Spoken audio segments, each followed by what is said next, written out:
tarde a todos e sejam muito bem-vindos à 60ª, sim, já contamos com 60, live do Entre Linhas, um espaço de conversa norteado pelas palavras de escritores, tradutores e outros intervenientes no processo da escrita de um livro sobre o próprio livro. É entre linhas que as palavras surgem e nas entrelinhas descortinamos o seu significado. Esta 60ª live decorre próximo do Dia Mundial do Teatro, celebrado então no dia 27 de março, mas estamos no Dia do Pai. Assim, em jeito de celebração da família, vamos hoje falar com uma atriz, que também é escritora, sendo o seu último romance uma ode ao sentimento mais humano. Falo de Mafalda Santos, nascida em 1982, em Lisboa. Aos 15 anos, depois de uma vida inteira a alimentar a ideia de que seria jornalista como o pai, descobriu a paixão pelo teatro e tudo mudou, seguindo-se um período de 8 anos de estudo e descoberta. Fez o curso de interpretação da Escola Profissional de Teatro de Cascais e posteriormente licenciou-se em Teatro e Encenação pela Escola Superior de Teatro e Cinema. Hoje, a sua atividade profissional estende-se por diversas áreas. É guionista de teatro e televisão, atriz, encenadora e professora de interpretação. O seu romance Enquanto o Fim Não Vem foi o vencedor do prémio Ataigina, livro publicado em 2024, e em 2025 venceu ainda o prémio Mais Literatura na Gala Mais Alentejo. Terra Estreita, o livro que dá mote então aqui à live de hoje, é o seu quarto romance. Sem mais delongas, vou então adicionar a Mafalda à conversa para impedir que a terra se estreite mais ainda, tendo em conta aqui este tempo tão conturbado que nós vivemos. Boa tarde. Boa tarde. Ai, as tecnologias, meu Deus. Pegam-nos sempre partidas. Sempre, a mim sempre. Olha, antes de mais, eu gostava de agradecer então o facto de teres acedido aqui a este meu convite, a este meu desafio, para falar então sobre a tua mais recente obra, diria até num momento conturbado da nossa história, não é? Quase distópico. Quase é favor, é um eufemismo esse quase, acho que é mesmo muito distópico. Olha, e eu em jeito de introdução, e eu disse também inicialmente, pronto, que hoje celebramos o Dia do Pai, eu ia ler aqui um pequeno excerto do livro que eu acho que nos dá a que pensar, faz-nos refletir, e eu acho que também é bom para nos introduzirmos aqui à obra. Então o seu pai, rei autoproclamado dos poetas repentistas de trava-línguas e aliterações, repetia-lhe muitas vezes que a vida é uma coisa muito viva para a vivermos sem viver. Eu acho que esta frase, eu até me arrepio cada vez que eu tenho que ler outra vez. Que é uma frase que surge, se as contas não me falham, 2 vezes na obra, e realmente, tendo em conta que estamos no Dia do Pai, realmente remeter-nos aqui a estas recordações que uma das personagens tem do seu próprio pai e que é tão importante para ela aqui na obra, eu acho que faz todo o sentido eu mencioná-la aqui nesta introdução ao livro. Obrigada. Olha, eu não sei se queres dizer algumas palavras sobre a obra ou se queres que eu comece já a fazer as perguntas. Preferires, não sei se quem nos está a ver sabe aquilo que trata este livro, é uma distopia que se passa num contexto, passa-se no presente, não é uma distopia futurista. Uhum. Nas minhas distopias eu gosto sempre mais, nas minhas e também enquanto leitora, gosto sempre mais das distopias que refletem o presente do que aquelas que são muito, muito futuristas. E nesse presente, de um momento para o outro, há um evento, há um som avassalador que surge vindo de sabe-se lá de onde, que ecoa por todo o mundo ao mesmo tempo, e depois desse momento, depois desse som passar, o toque passa a matar. E a sociedade tem de se reorganizar em volta disso, com toda a crueldade e perdas de liberdade que daí advêm, e E dessa realidade emergem 5 personagens que se tornam assim, o fio condutor da história.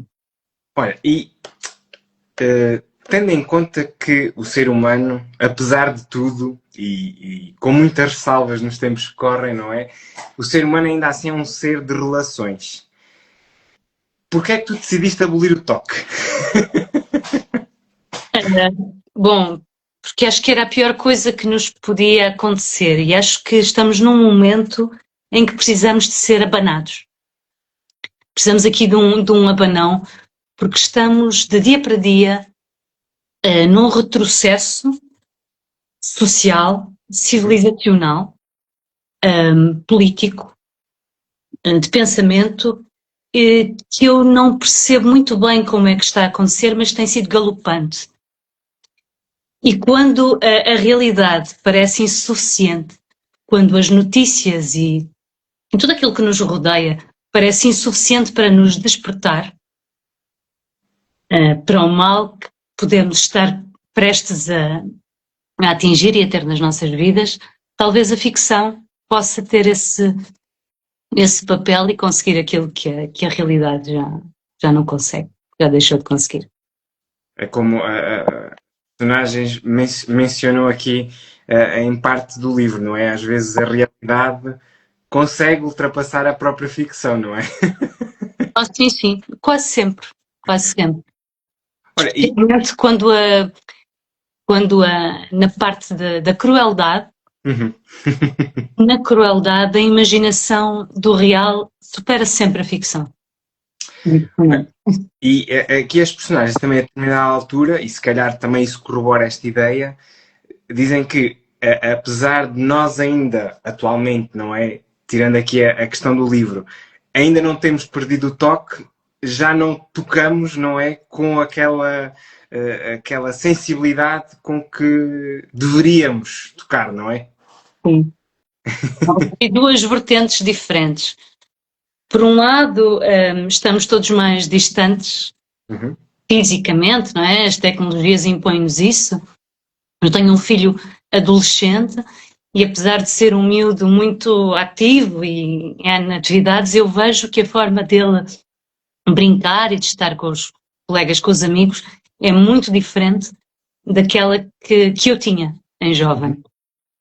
Há uma distância muito real e muito imposta na sociedade e que já todos agimos com relativa normalidade em relação a ela. E isso afeta todo o tipo de relações. Nos mais jovens, as de amizade, mas também as relações amorosas começam a ter, a nascer com esta distância. E não sei o que é que pode vir daí, de relações que nascem com dessa distância. E depois há uma falta de toque metafórico, que também me interessa muito explorar no livro, porque sinto e vejo ao meu redor que estamos todos um bocadinho desensibilizados. E desensibilizados em relação à humanidade do outro. E isso é preocupante, porque quando eu olho para um meu semelhante, como se não o fosse, como se não padecesse exatamente do mesmo tipo de sofrimentos que eu sofro, de sentimentos que eu tenho, como se eu passasse mal com as mesmas coisas que me fazem mal a mim, então eu deixei de conseguir tocá-lo como igual. E é também esse toque que me interessa explorar no livro e satirizar, levar ao limite neste livro, que acho que estamos nesse retrocesso também, de vermos pessoas que ou por escolhas diferentes, ou por religião diferente, ou por cor de pele diferente, classe social diferente, sexualidade diferente, seja o que for, estamos aqui numa espécie de retrocesso estranhíssimo, porque me parecia que já tínhamos, não totalmente, mas ultrapassado certas barreiras, e agora estamos a andar para trás. E estamos a deixar de ver o outro como igual, a mulher como igual, o negro como igual, o homossexual como igual, e isto afasta-nos uns dos outros como seres humanos. Coloca-nos aqui todos, parece que estamos em dimensões paralelas, Uhum. que são bizarras, absolutamente bizarras para mim e muito, muito perigosas. Se não pomos rédea a isto, sabe-se lá onde é que iremos parar. Eu, em jeito de brincadeira, mas é pouca brincadeira atualmente, costumo dizer que a empatia anda pelas ruas da amargura, não é? Anda, anda. E temos de ser agitados e perceber que não só temos nós que, todos aqueles, e somos muitos, acredito que somos a maioria, eu sou uma otimista, acho que o ser humano nasce intrinsecamente bom, Uhum. intrinsecamente bom, todos nós. E depois são as circunstâncias da vida que nos levam para aqui ou para acolá.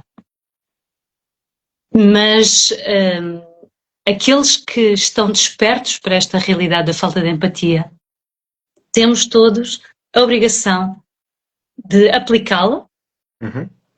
e de sensibilizar aqueles que estão perto de nós e não deixar passar. Uhum. Não deixar que ações de não empáticas, de desrespeito por outra pessoa, passem ao nosso lado e com a nossa indiferença e o nosso silêncio. Porque é outra frase que está no livro, a indiferença é que te mata. Uhum.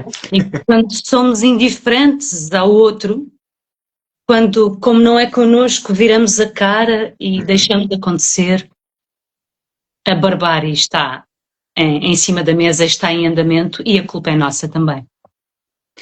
Ora, e algo que eu achei interessante também e que quero saber também o teu ponto de vista e as tuas razões. Porquê Terra Estreita? Então, porque foi a primeira vez num livro meu em que o título surgiu quase em simultâneo com a ideia do livro. Ok. Porque eu tive a ideia a fazer. Eu estava de férias no Algarve Ok. e ia fazer umas caminhadas matinais. E houve um dia em que estava a fazer esta caminhada e me surgiu esta ideia, e surgiu-me numa altura em que o conflito na Palestina estava. O conflito, aquilo não é um conflito, aquilo é um genocídio, Uhum. estava violentíssimo, como nunca deixou de estar, mas estava num período francamente sanguinário, e ocorreu-me, das imagens muito cruéis que via nesse período, ocorreu-me a ideia para este livro. Uma distopia no qual o toque passasse a matar. E aconteceu que nessa caminhada, onde eu estava a ter essa ideia, passei por uma placa que dizia barco para a Terra Estreita. Ah. Quem leu o livro percebe, faz aqui umas ligações engraçadas. E eu nunca tinha ouvido falar desse lugar, Terra Estreita. Então, a Terra Estreita é uma praia Ok. muito de pescadores, Uhum. onde só se chega de barco Uhum. e onde, por isso, não há muita gente. Uma praia lindíssima. E eu achei o nome fortíssimo e muito simbólico também. Porque, de certa forma, acho que o nosso mundo está a estreitar de horizonte, a estreitar em empatia, a estreitar ideologicamente, a estreitar aqui muita coisa, e é preciso alargar Uhum. outra vez esta terra estreita. Portanto, há uma dualidade Ok. grande no título. E aqui uma questão. Como é que foi, que eu também achei engraçado e também é referido aqui no livro, como é que foi escrever o livro enquanto vivias um momento cataclísmico, digamos assim, que foi a falta de energia? Então, o dia em que para quem já leu o livro, saberá, quem não leu, eu explico, há um capítulo no livro, logo depois deste evento global em que o toque passa a matar, a eletricidade vem abaixo e há um apagão que dura mais ou menos 12 horas. E eu tinha acabado de escrever este capítulo, mas tinha acabado de escrever este capítulo quando se deu o apagão, que durou 12 horas. Eu já tinha escrito o meu primeiro. E fiquei muito impressionada com isto, até brinquei no grupo do Clube das Mulheres Escritoras que nós temos do WhatsApp.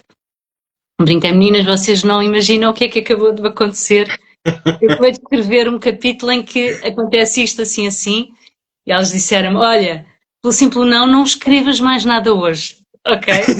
Não vá acontecer também, não vá repetir-se o efeito.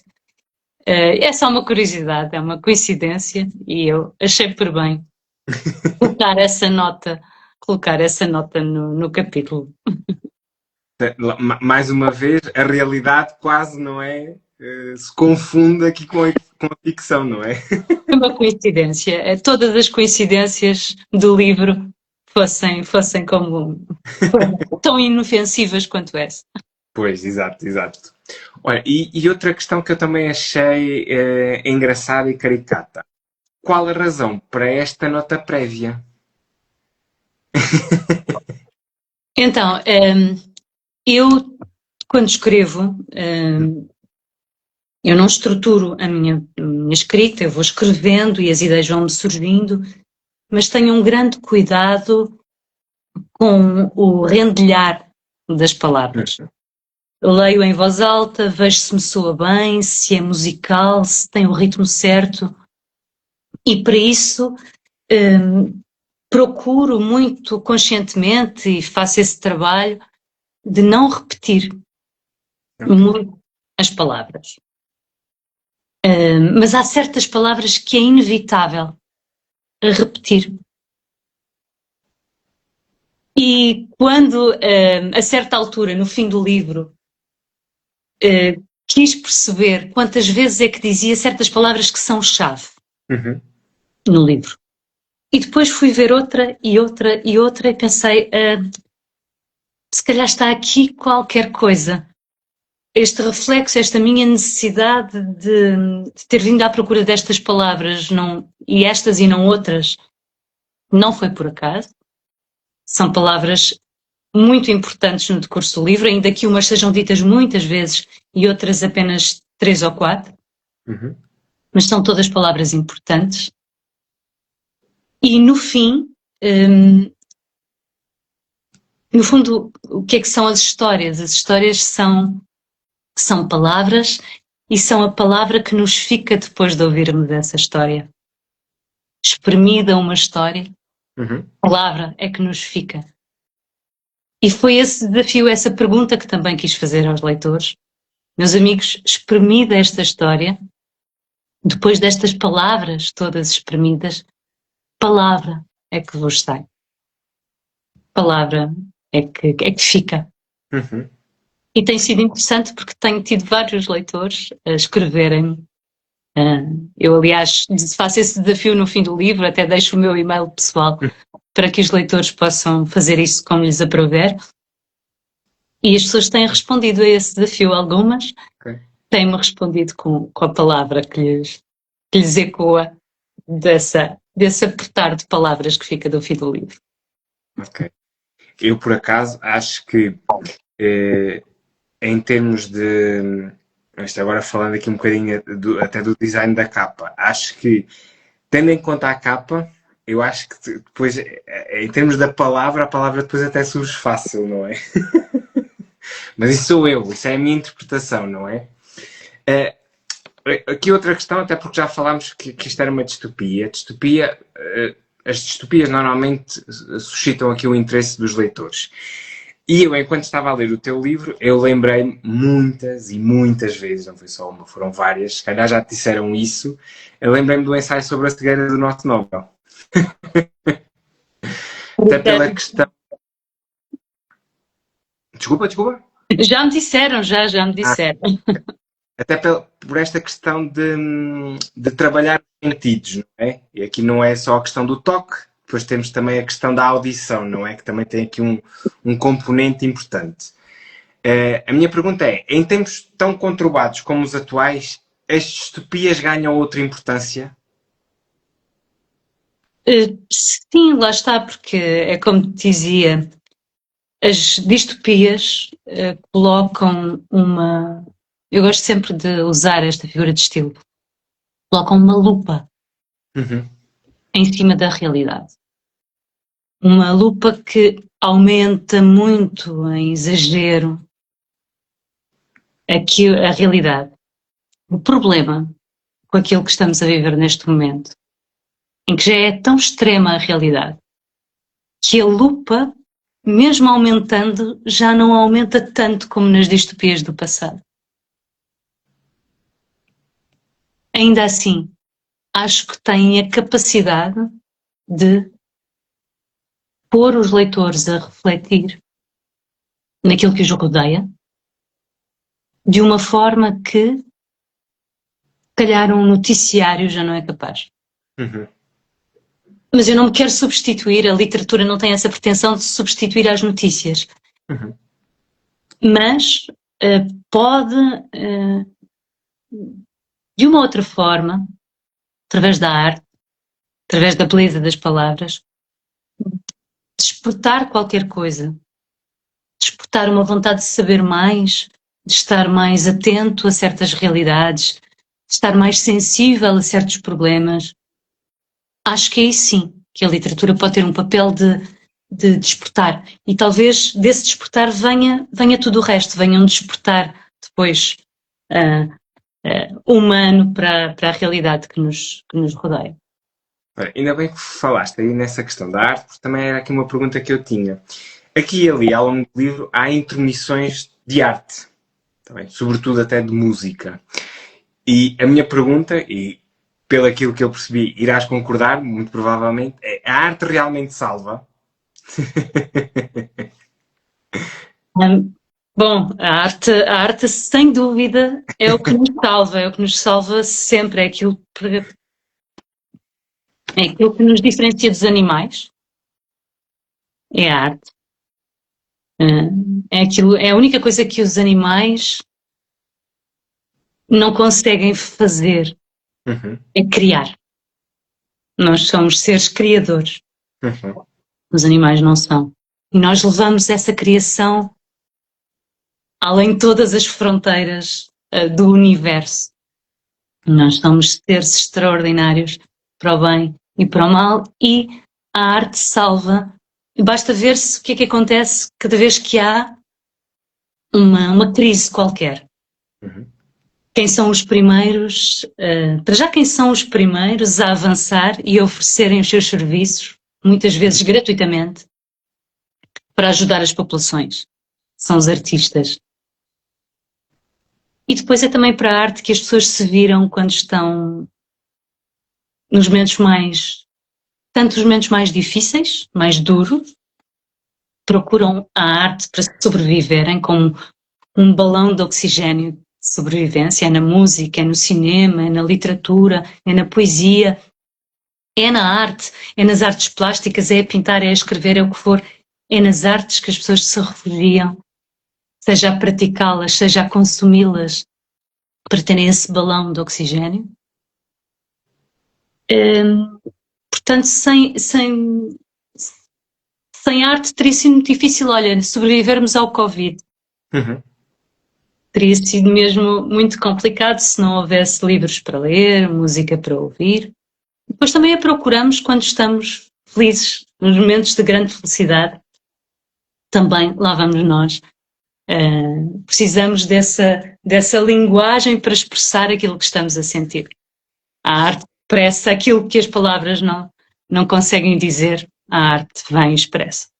Eu corroboro tudo aquilo que tu estás a dizer e é engraçado que eu, enquanto profissional de saúde, tento incluir as artes nas instituições de saúde porque têm um papel terapêutico que está mais do que comprovado.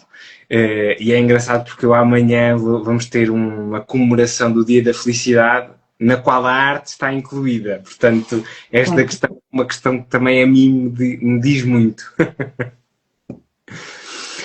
E olha, agora uma pergunta difícil, mas eu tenho que a fazer. Há alguma personagem predileta? Ai,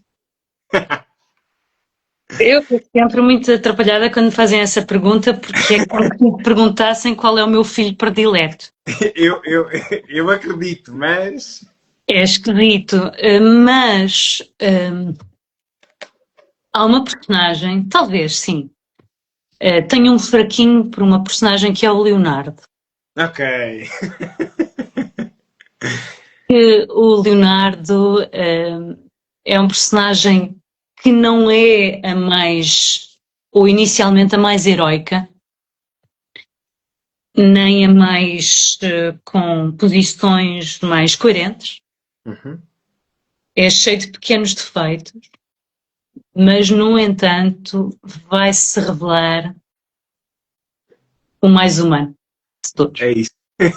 Eu ia dizer isso mesmo. E pronto, e ser humano é muito isso, não é? Uhum. Dentro dos nossos pequenos defeitos e contradições, conseguirmos ainda assim tomar as decisões certas quando de facto é preciso. Isso é que é ser boa pessoa. Eu acho que é exatamente isso. É a personagem mais humana. E fechando o livro, eu pensava, eu gostaria de tomar um café com o Leonardo e falar sobre todos estes assuntos. Sim, se tiver alguém para tomar um café, também, sem dúvida, o Leonardo, sim. É uma forma mais amenizada de fazermos esta pergunta, não é? Olha, e para quando uma adaptação das obras?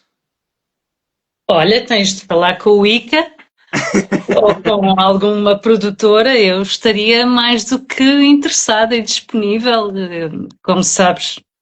Quer dizer, não sei se sabes, mas eu venho do teatro e da televisão, a minha formação é como atriz e encenadora, portanto essa linguagem está sempre na minha, até na minha forma de escrever Uhum. e de imaginar as histórias, essa componente visual, cinematográfica, acho que está lá. É indissociável da forma como eu escrevo, estou sempre a construir visualmente aquilo que estou a escrever. Portanto, gostaria muito, portanto, quem sabe.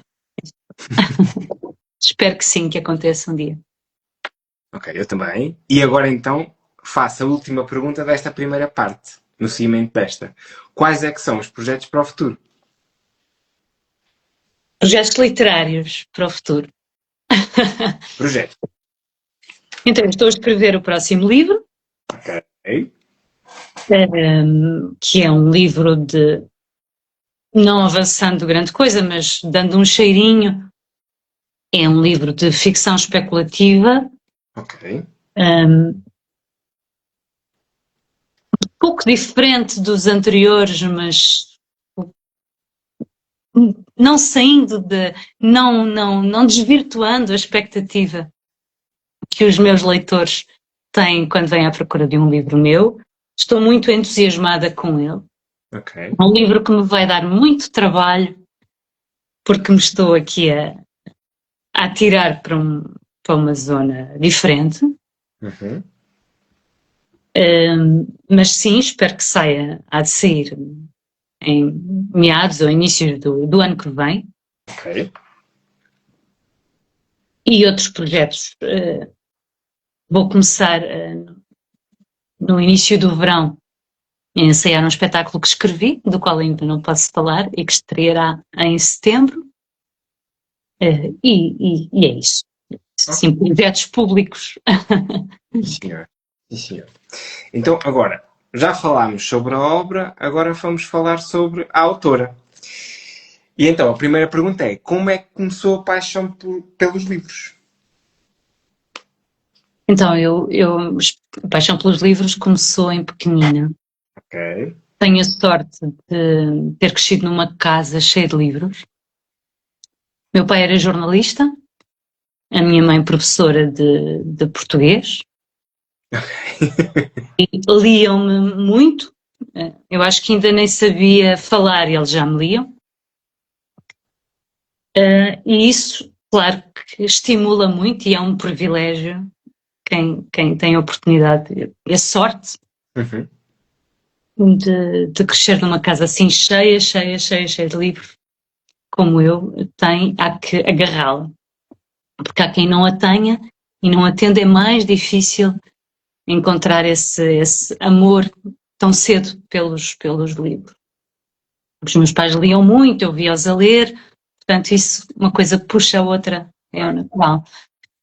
E depois, sempre gostei muito sempre fui muito imaginativa Ok. e sempre escrevi, gostei muito de escrever. E como lia muito, criava também eu própria as minhas histórias. Ficava tão fascinada. E eu lembro-me eu comecei a ler muito, não vou dizer muito cedo, porque há quem tenha começado a ler muito mais cedo do que eu, mas com 12 anos eu já lia muito, já lia mesmo muito. Aos 14 anos eu já lia Saramago, já tinha lido muitas obras de Saramago, 14, 15 anos, muitas mesmo. Identificava-me já muito com e outros autores clássicos portugueses. Com 15 anos já tinha lido quase tudo que havia para ler de Eça de Queiroz, por exemplo. Uhum. E depois entrei no teatro. Fui parar ao teatro e comecei a ler teatro, comecei a ler autores muito, muito diferentes. E isso foi estimulando a minha criatividade, esse meu lado também de querer escrever e de construir histórias, que já vinha desde a escola, desde pequenina. Eu escrevia, divertia-me muito a escrever, eu escrevia textos que divertiam muito os meus colegas, escrevia textos humorísticos Ok. na escola. E eles riam muito e eu gostava muito dessa sensação de os fazer rir, e então escrevia mais. E nasceu aí. A escrita nasceu aí, de coisinhas para fazer rir os meus colegas Uhum. e de teatro. Isso só muito mais tarde. Quando digo muito mais tarde, é muito mais tarde mesmo, é que me arrisquei a escrever outro tipo de coisa. Ok, sim senhor. Olha, e eu já tentei perguntar aqui esta questão da relação entre as diferentes artes, e esta pergunta vem realmente nesse seguimento também. E é a pergunta com a qual eu consigo amealhar mais umas músicas para a minha playlist no Spotify. Há alguma música ou músicas relacionadas com o processo da escrita deste livro?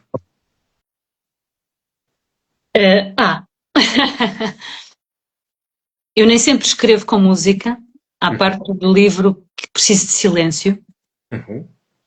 mas sinto muito intuitivamente onde é que tenho de pôr música, onde é que tenho de tirar a música. Mas há um compositor que eu procurei, sem pensar que eu procurava, mas ia sempre ao mesmo sítio, que é o Wim Mertens. O Wim Mertens foi talvez 90% das partes que foram escritas com música deste livro foram a ouvir de Wim Mertens. Portanto, ou não estava a ouvir nada, ou estava a ouvir de Wim Mertens, que é um compositor extraordinário. Aliás, esteve há pouco tempo em Portugal com um concerto. E ele, para além de ter coisas apenas instrumentais belíssimas, ele usa a voz, mas usa a voz numa língua, uma espécie de língua inventada. Ok. Aquilo que ele está a dizer não são palavras, Uhum.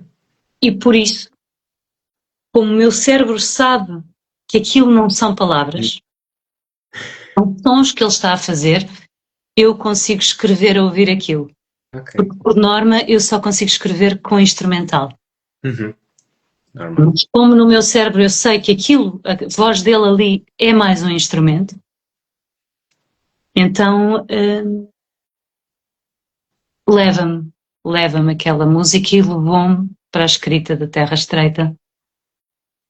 É assim, procurem, porque é de facto E há extraordinário. alguma em particular ou... Sim, Often a Bird. Ok. Sim, senhor. Muito bem. Vou... Uma pergunta que eu já percebi que pode ser muito complicada para determinadas pessoas, muito fácil para outras. Como é que é encarar um papel em branco? Nunca é fácil, nunca é fácil. É um desafio. Eu fico muito entusiasmada quando vou começar a escrever um livro novo. Estou sempre muito entusiasmada. É um bocadinho assustador pensar o trabalho que aí vem pela frente, do zero. Não tanto com tudo aquilo que vou criar e isso nunca me assusta. Ainda que eu parta de um ponto muito, muito assustador para muitos escritores. Aliás, tenho falado disso com colegas e percebido que para muitos aquilo que para mim é a única forma que eu conseguiria escrever para eles seria impossível e vice-versa, que é eu não estruturar rigorosamente nada. E partir de ter uma ideia central e ir só com isso e todos os dias me sentar à frente do computador sem fazer a menor ideia para onde é que aquilo vai. Mas para mim isso é o que me prende um ano e tal a uma história, é precisamente eu não saber para onde é que aquilo vai. E estar constantemente numa espécie de bicos dos pés, criativamente, a procurar e a deixar-me levar e ser surpreendida pela própria história. Portanto, sim. Eu já não me lembro quem é que foi, mas alguém me disse que há o jardineiro e há o arquiteto, não é? Sim, eu sou totalmente jardineira. Eu atiro umas coisas para a terra e depois fico a ver o que é que sai.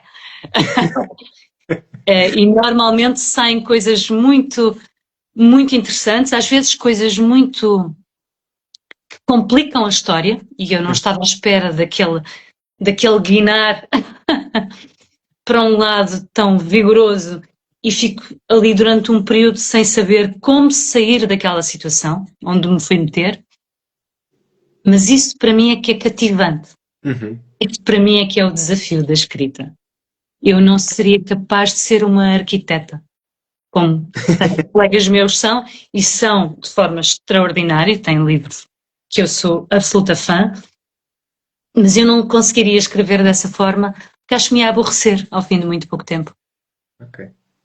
Acho que me ia fartar, já sabendo como é que aquilo ia acabar e o que é que acontecia em cada cena, eu ia me aborrecer, de certeza. Perdi o efeito surpresa, não é? Efeito surpresa, se eu já sei o destino, para que é que eu estou a fazer esta viagem? Olha, e aqui a penúltima pergunta tem um número, mas o número é meramente indicativo. Portanto, se surgirem mais, tanto melhor, não há problema. 3 recomendações literárias. 3 recomendações literárias. Então, eu estou neste momento a ler um livro que se chama O Infinito num Junco, Ok. da Irene Valero, que é a história dos livros. Já Eu não li. sou muito uma leitora, não sou nada leitora de não ficção.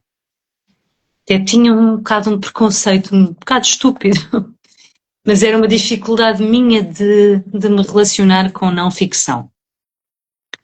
E este livro tem-me provado, ainda não acabei, estou a lê-lo, tem-me provado o contrário, porque esta escritora tem uma capacidade fantástica de transformar aquilo e embrulhar aquilo de uma forma que eu me esqueço que estou a ler um livro de não ficção. Estou encantada com essa leitura. E depois eu poderia recomendar o meu escritor do coração e um homem que eu acho que é essencial ler hoje em dia, sempre, mas hoje em dia muito, que é Saramago. Recomendo sempre, leiam Saramago, senão não tenham medo de Saramago. Não vão naquela conversa de que é difícil, de que a escrita é não sei o quê, de que não se consegue perceber, porque não é verdade. E se tiverem essa dificuldade inicial, façam a experiência de ler em voz alta Saramago. Exatamente. Saramago é um autor muito oral, muito teatral. Ao ler aquilo em voz alta, tudo faz sentido. Tudo. Portanto, se tiverem essa dificuldade, leiam em voz alta. Mas se querem começar, há alguns livros que são mais difíceis, outros são mais fáceis. Eu recomendo para começar As Intermitências da Morte. Um livro muito fácil. Foi o livro com o qual eu fiz as pazes com o Saramago, porque eu comecei a ler Saramago na escola, não é? Com o Memorial do Convento. Acho que não é um livro ideal para começar a ler Saramago, principalmente tendo em conta a idade, não é? Sim. E eu depois, mais à frente no meu percurso, li As Intermitências da Morte e pronto, aí fiz as pazes com o Saramago. É, porque Saramago é muita coisa. O Saramago é um universo cheio de muita coisa muito diferente. Portanto, leiam As Intermitências da Morte e vão fazer as pazes com o Saramago. Exato. E o Ensaio sobre a Cegueira também. É um livro muito cinematográfico, de leitura muito viciante, muito rápida. E recomendo sempre. Mas permite-me que recomende, porque acho que esses é que precisam de ser recomendados, autores portugueses vivos, porque é muito importante que os leitores deem uma oportunidade aos leitores, aos autores contemporâneos, que não tenham preconceito com os escritores contemporâneos, que a juventude, que hoje em dia uma pessoa parece que é jovem até aos 60 anos, tenho 44 anos, quando é que fosse deixar de ser a jovenzinha? Chega. Mas que essa juventude não seja uma etiqueta de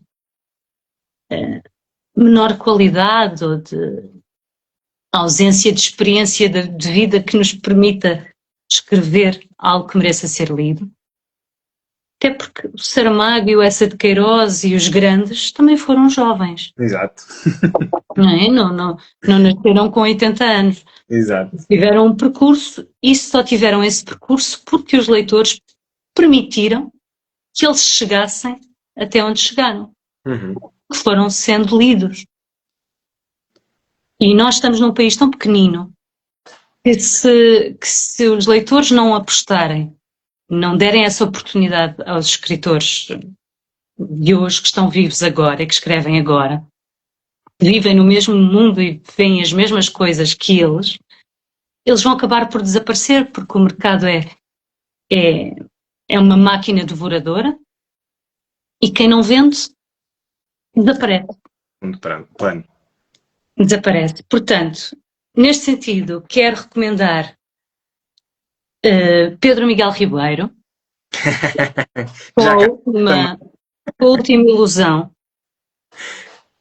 É um livro de estreia, mas é um livro de estreia que não deixa dúvidas a ninguém do belíssimo escritor que aí vem. Leiam esse livro, é um livro tocante e ao mesmo tempo com uma escrita também muito cinematográfica, muito galopante. A mim eu já conheço o Pedro há muitos anos, portanto eu já sabia que não podia ser mau, que seria bom, mas ainda assim fui surpreendida, portanto recomendo muito. E quero recomendar também, aproveito para recomendar, não o tenho aqui, A Mulher por Detrás da Parede, que estou a ler neste momento também, da Filipa Fonseca Silva, que saiu esta semana, Uhum. portanto merece a nota. A minha querida companheira do Clube das Mulheres Escritoras. É engraçado porque o Pedro já cá esteve e a Filipa, salvo erro, irá cá estar. Certamente que ela é muito querida e muito fácil de convencer para essas coisas. E pronto, e mais recomendo um livro que eu também recomendo sempre, ou muitas vezes, que é A Menina Invisível, da Rita Cruz. Foi o primeiro livro que eu li dela e fiquei encantada. Também já li e só posso concordar com tudo aquilo que possas dizer sobre o livro. Aliás, eu a Rita já consegui estar com ela pessoalmente, porque a Rita é aqui da Guarda e portanto eu já consegui privar um bocadinho com ela e já temos falado. Infelizmente, da última vez que ela cá esteve não conseguimos estar juntos, mas continuamos assim a falar e a trocar umas ideias. É um livro muito, muito bonito. É um livro que navega ali com uma delicadeza muito especial pelo realismo mágico, que toca o realismo mágico. É um livro surpreendente e que cativa não só pela originalidade da história, mas pela qualidade da escrita. Uhum. É uma escrita. A Rita é um tesouro nacional que não tem a atenção que devia ter porque Portugal e porque vive na Austrália e não está cá para aparecer mais e para. Uhum. E isto agora saiu das redes sociais. Exato, pior aí. Quem não está nas redes sociais parece que faleceu. Exato. E não devia ser assim, porque os escritores são os livros que escreveram e não. O resto devia ser mais ou menos acessório. Mas sabemos que não é a vida, é o mundo em que estamos. E é engraçado falar nesse livro porque existem aqui algumas pequenos toques, digamos assim, de conexão com o teu próprio livro, não é? Sim, sim. Pronto, então, já Percebo temos o que aqui. queres dizer, sim. O que é? Percebo o que queres dizer com isso, sim. O toque também tem alguma coisa a dizer na Minimisível, não é? Digamos assim. Já temos então aqui as recomendações e chegamos à última pergunta. E eu faço sempre assim um preâmbulo em jeito de preparação, porque a última pergunta requer algum tempo para nos prepararmos. A última pergunta é: se a tua vida fosse um livro, qual é que seria o título?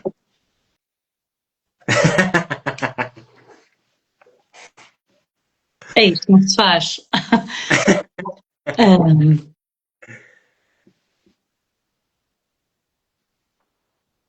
Se a minha vida fosse um livro, seria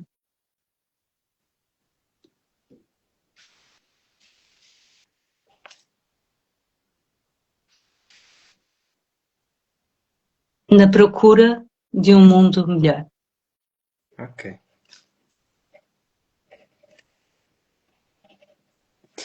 E não deixa de ser engraçado, mais uma vez, que também dialoga muito bem com a Terra Estreita.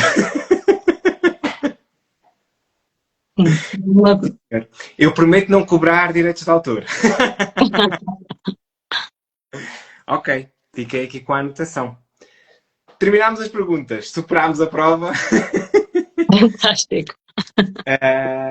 Espero que tenha sido uma boa conversa, espero que tenhas gostado. Não sei se queres revelar algumas datas de apresentações que tenhas da Terra Estreita.